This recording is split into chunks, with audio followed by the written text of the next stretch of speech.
दोस्तों पवन सिंह भले खुद को पावर स्टार कह ले या फिर ये कह ले कि पावर एजे से शुरू होला एजे से खत्म हुई, पावर दूसर के कहां से, लेकिन हाल ही के उनके गाने से ऐसा कुछ लगता दिख नहीं रहा। अच्छा, हालांकि गाना काफी यूट्यूब पे अच्छा कर रहा है, तो इसी गाने के ऊपर हम बात करेंगे। इस गाने में क्या अच्छा लगा और क्या अच्छा नहीं लगा, तो चलिए शुरू करते हैं। अबे जल्दी बोल, कल सुबह पनवेल निकलना है। तो सीधे सीधे बात कर लेते हैं। सबसे पहले जो गाने में अच्छा क्या लगा, गाने में मुझे जो अच्छा लगा वो ये कि गाने में पवन सिंह का लुक काफी अच्छा था, उस पर काफी अच्छा काम किया गया था। उनके लुक हो या फिर उनके स्टाइल हो, वो मुझे काफी अच्छा लगा। ऐसा अगर उनके आगे आने वाले गानों में रहे तो ज्यादा बेटर होगा। ठीक है।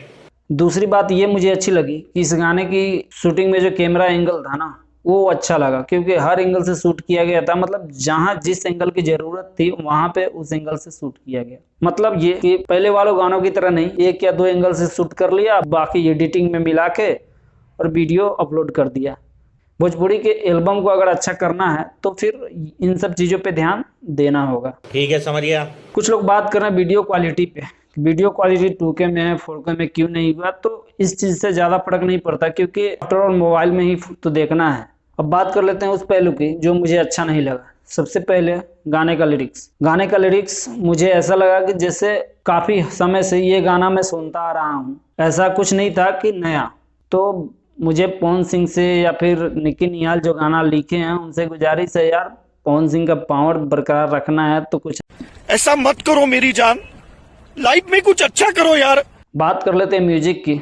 तो म्यूजिक भी एकदम से नया नहीं है, क्योंकि हालांकि प्रियांशु सिंह अच्छे म्यूजिक डायरेक्टर हैं। उनका इससे पहले बहुत सारे गाने ऐसे आए हैं जो कि मुझे पर्सनली अच्छे लगते हैं। इस गाने में तो अच्छा ट्राई कर सकते थे, लेकिन वो भी क्या कर सकते हैं, जो लिरिक्स है उसके हिसाब से तो म्यूजिक बनाना है। इन सबको पता था कि पवन सिंह के होते हुए गाना फ्लॉप नहीं करेगी, चाहे गाना कैसी भी हो। बात तो सही है, गाना औसत होने के बावजूद भी गाना अच्छा कर रहा है। मुझे जहां तक लगता है ना, ये गाना रील्स वालों के लिए बनाया गया है। गाने का एक ही वर्ड कह सकते हैं, लाइन भी नहीं, कि वही मुझे याद है, घाव दे दे दे। तो ये गाना पे परफेक्टली रील बनने वाला है, तो जाओ यार रील्स बनाओ। खैर, गाने को गाया है पवन सिंह और शिल्पी राज ने, गाने को लिखा है निकी निहाल ने, म्यूजिक दिया प्रियांशु सिंह ने। तो बस इस वीडियो में इतना ही, जल्द ही मिलते हैं किसी नए वीडियो में। तब तक के लिए जय हिंद, और चैनल को सब्सक्राइब करना ना भूलें। मजा आया, और मैं ये जो मजा है हिंदुस्तान के हर व्यक्ति को देना चाहता हूं।